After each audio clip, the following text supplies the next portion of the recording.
E uma coisa que a gente ouve muito das famílias, né? É o fato de que meu filho não me obedece. Eu fico muito preocupada com os conceitos que nós temos hoje em dia, que são como se fossem releituras, às vezes de forma negativa, não neologismo, mas uma releitura dos conceitos, das palavras, e que elas terminam sendo ou pejorativas ou elas tomam um rumo negativo da situação. O problema é o impacto que isso causa nos nossos comportamentos ou muitas vezes nas nossas comunicações. A palavra obedecer, a palavra obediência, eu sei que existem milhões de coisas que são ditas na internet, que a gente ouve, milhões de teorias, que falam a respeito de uma questão respeitosa, dialógica. Concordo, não sou contra isso.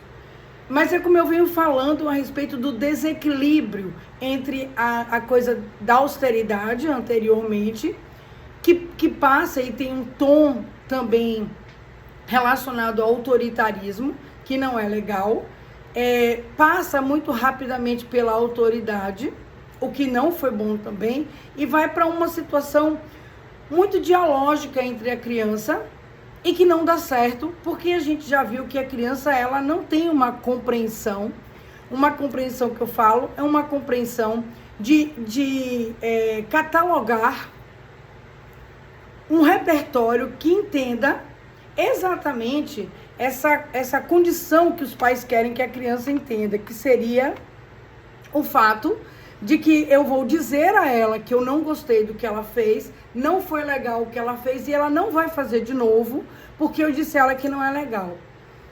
E porque não tá certo, porque não foi bom. E não é assim que funciona, porque a criança não tem um repertório nem de uma análise, nem de uma síntese, e sequer de um aprendizado sobre essa situação. Então, é bastante complicado quando a gente parte para essa compreensão ou para esse desejo de um diálogo e ele não é compreendido pela criança, não porque ele não queira, porque ele não tem competência para isso, competência neurológica.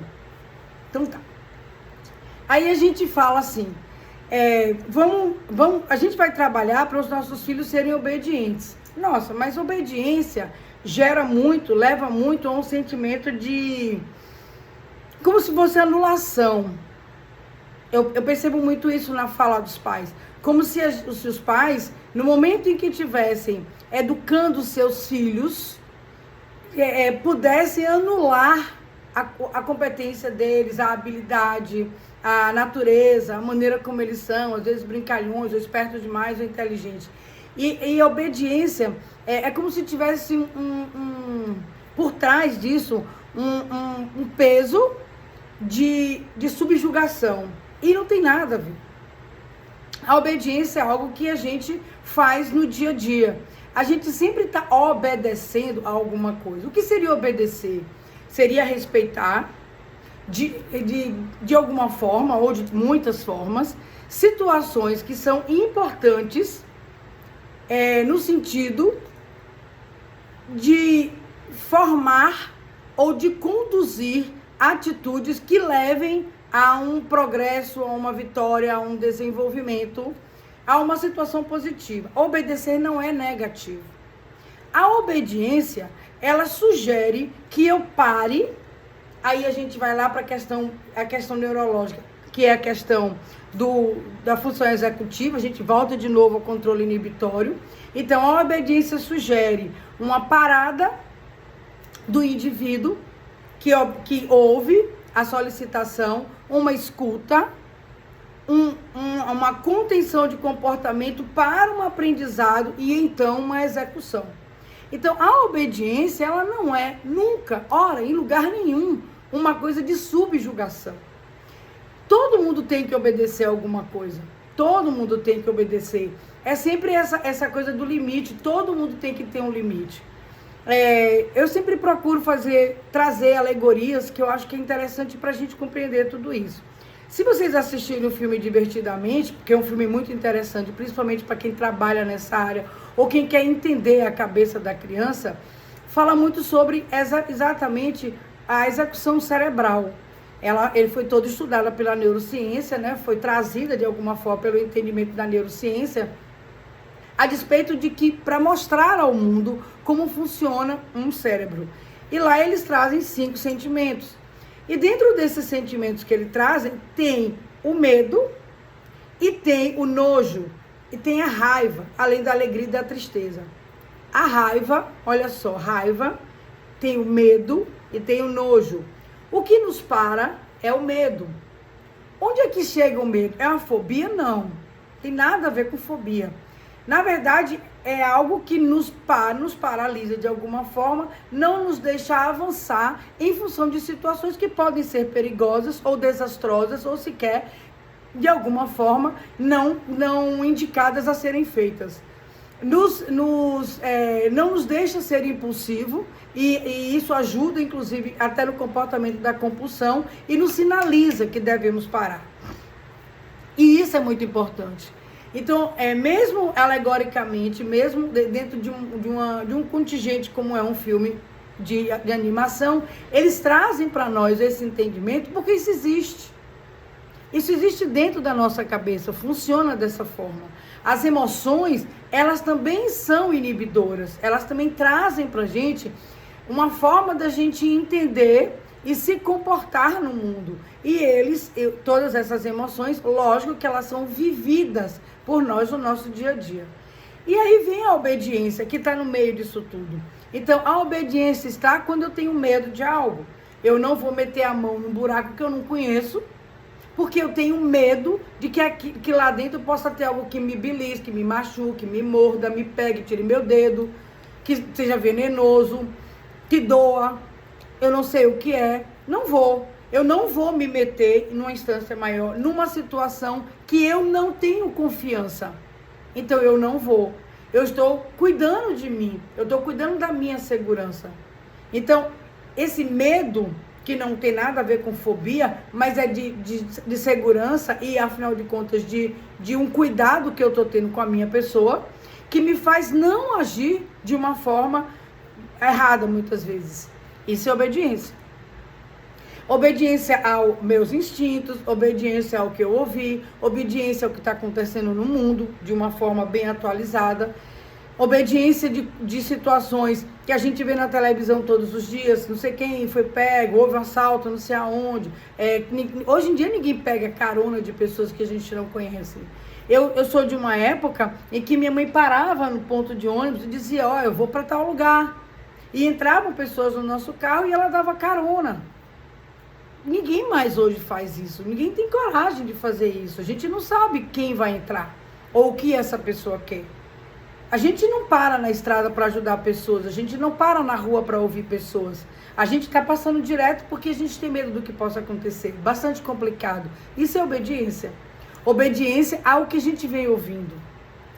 A obediência está nas filas que a gente pega, no comando, inclusive, de coisas eletrônicas. A gente chama um elevador e ele não vem na hora que eu quero.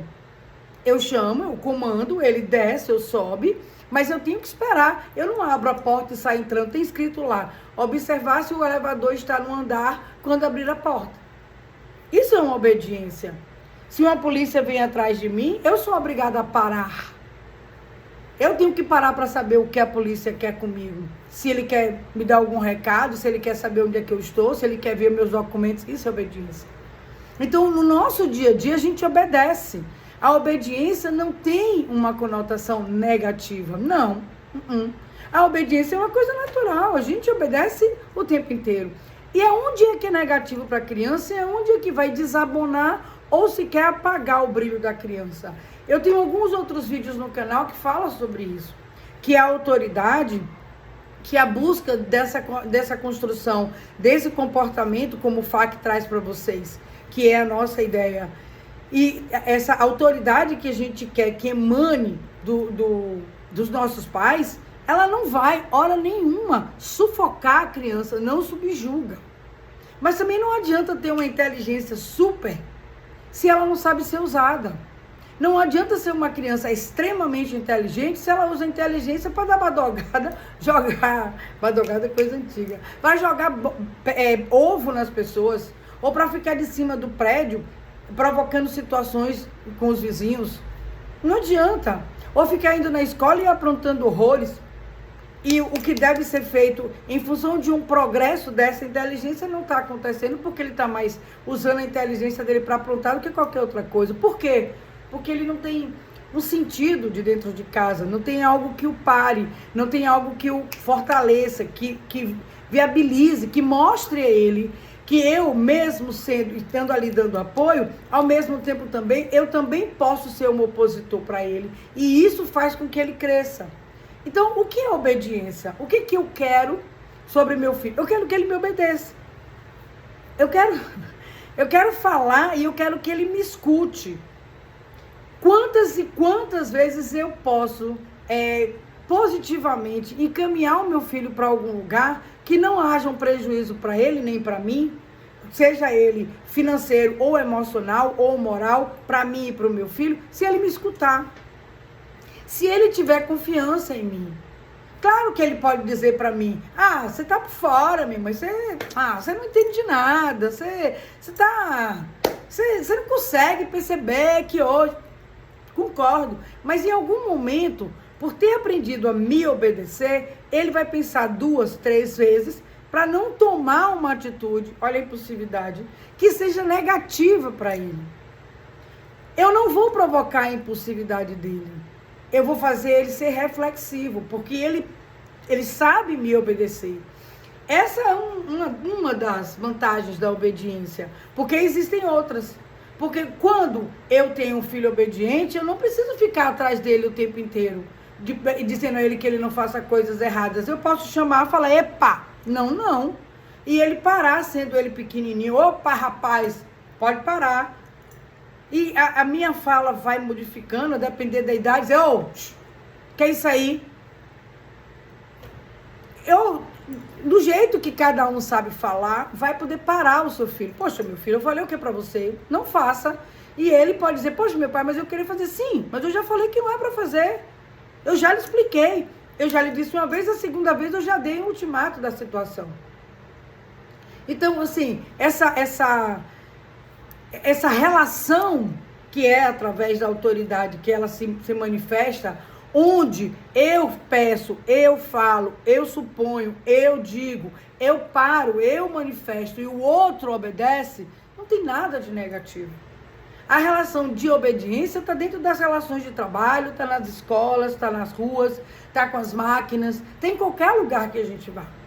Então, ela não é uma relação de negação ou negativa, ou uma coisa ruim, ou vai empanar a vida de ninguém de jeito nenhum. Pelo contrário, o fato de você poder obedecer e entender o outro dentro dessa condição de obediência vai me levar a um processo de aprendizado. Porque eu vou aprender, eu vou parar, eu vou escutar. Essa escuta, ela só leva você a um crescimento. Se eu não quero nem te escutar, eu já fiz toda uma negação, até de afastamento. E eu não ganho nada com isso. Eu, quando falo, penso na criança. Então, eu acho importante a gente discutir sobre o conceito de situações. Quando a gente pensa na obediência e pensa na construção de um comportamento, é que se você consegue que seu filho te obedeça, claro e evidentemente que você vai estar construindo um comportamento, uma relação positiva e saudável com ele. Porque eu vou ser respeitada, porque a obediência gera respeito, eu vou ser ouvida, a escuta leva a crescimento, e eu não vou ter conflitos o tempo inteiro com o meu filho, uma vez que ele entende que a minha relação de mãe ou pai é no sentido de encaminhamento e orientação, e de que a única coisa que eu quero, e isso é positivo, é que você se dê bem. Eu não estou negando por negar, ou eu tô deixando porque eu estou com pena, ou porque eu sou permissiva. Eu vou deixar na hora certa, vai ter um encaminhamento dessa situação de uma forma mais diretiva. E o meu não, ao não de novo, que vai ter que acontecer, ele também é diretivo. Porque tem uma compreensão do outro, que é a criança, em relação à relação de obediência.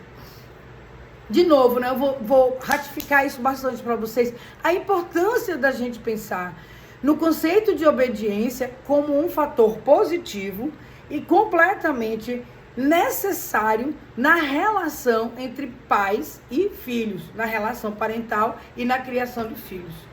Porque é exatamente tudo isso que vai startar, é uma das ferramentas que vai startar o desenvolvimento desse processo chamado FE, função executiva, onde essa sistematização leva ao startar do controle inibitório e a criança é capaz de parar.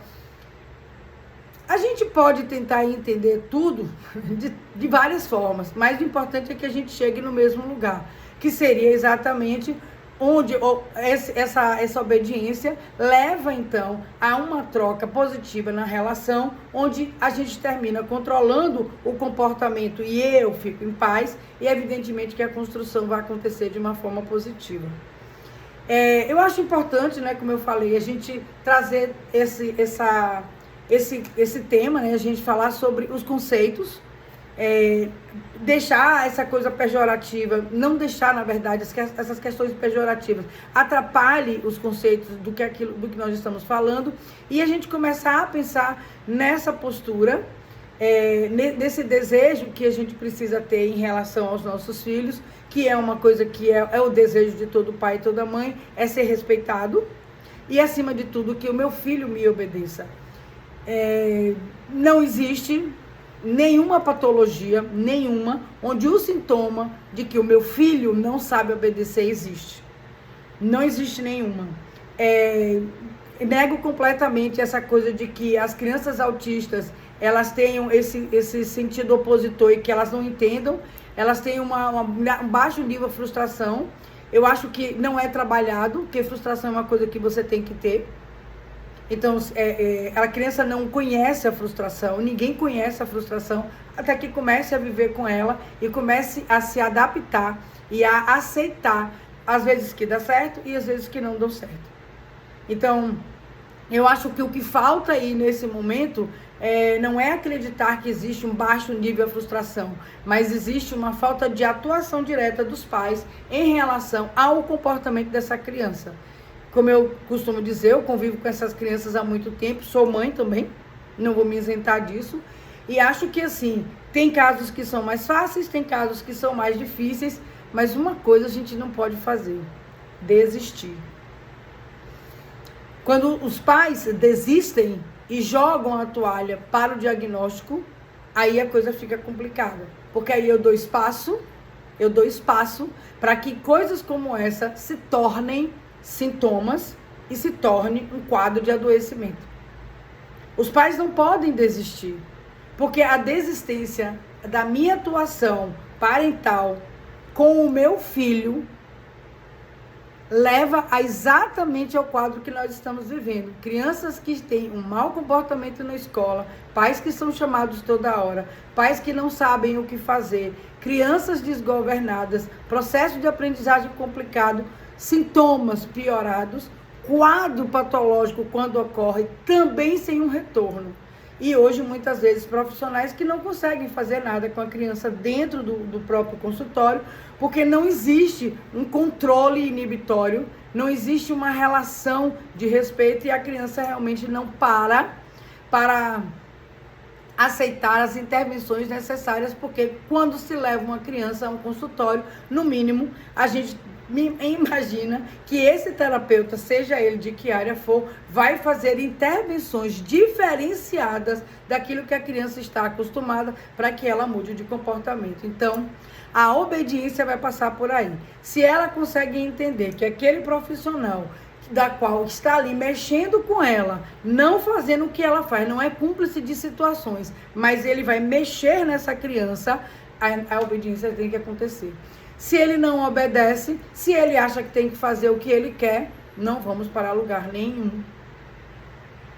Então, acho importante essa coisa do pai jogar a toalha e simplesmente eu não sei mais o que fazer, porque se eles não souberem, se vocês não souberem o que fazer, a quem a gente vai pedir ajuda, ok?